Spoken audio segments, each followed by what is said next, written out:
美国总统拜登4月28日晚上发表了他的首次国会演讲，在谈及外交政策时，拜登称他欢迎与中国进行竞争，但是他的政府将会捍卫美国在全球的利益。拜登表示，他的政府将会对抗不公平的贸易做法和对美国知识产权的窃取。We can't be so busy competing with one another that we forget the competition that we have with the rest of the world to win the 21st century. Secretary Blinken can tell you I spent a lot of time with President Xi. Traveled over 17,000 miles with him. Spent, they tell me, over 24 hours in private discussions with him. When he called to congratulate him, we had a 2-hour discussion. He's deadly earnest about becoming the most significant, consequential nation in the world. He and others, autocrats, think that democracy can't compete in the 21st century with autocracies because it takes too long to get consensus.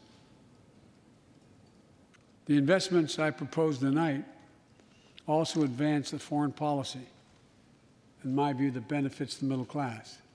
That means making sure every nation plays by the same rules in the global economy, including China. In my discussion with President Xi, I told him, we welcome the competition. We're not looking for conflict. But I made absolutely clear that we will defend America's interest across the board. America will stand up to unfair trade practices that undercut American workers and American industries, like subsidies from state to state-owned operations and enterprises, and the theft of American technology and intellectual property.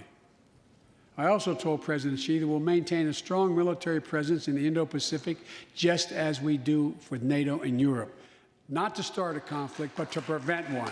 拜登还表示，美国不会放弃对人权和基本自由的承诺。在谈及与俄罗斯的关系时，他表示将会要求俄罗斯总统普京对其恶意行为负责。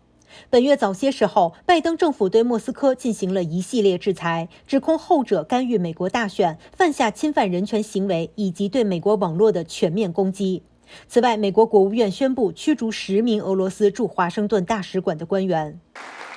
I told them what I've said to many world leaders, that America will not back away from our commitments, our commitment to human rights and fundamental freedoms, and to our alliances. And I pointed out to him, no responsible American president could remain silent when basic human rights are being so blatantly violated. An American president has to represent the essence of what our country stands for. America is an idea, the most unique idea in history. We are created, all of us, equal. It's who we are.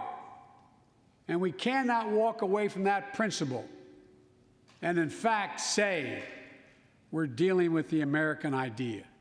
With regard to Russia, I know it concerns some of you, but I made very clear to Putin that we're not going to seek escalation, but their actions will have consequences. They turn out to be true, and they turned out to be true. So I responded directly and proportionately to Russia's interference in our elections and the cyber attacks on our government and our business. They did both of these things, and I told them we would respond, and we have. But we can also cooperate when it's our mutual interest. We did it when we extended the New START Treaty on nuclear arms, and we're working to do it on climate change. But he understands we will respond.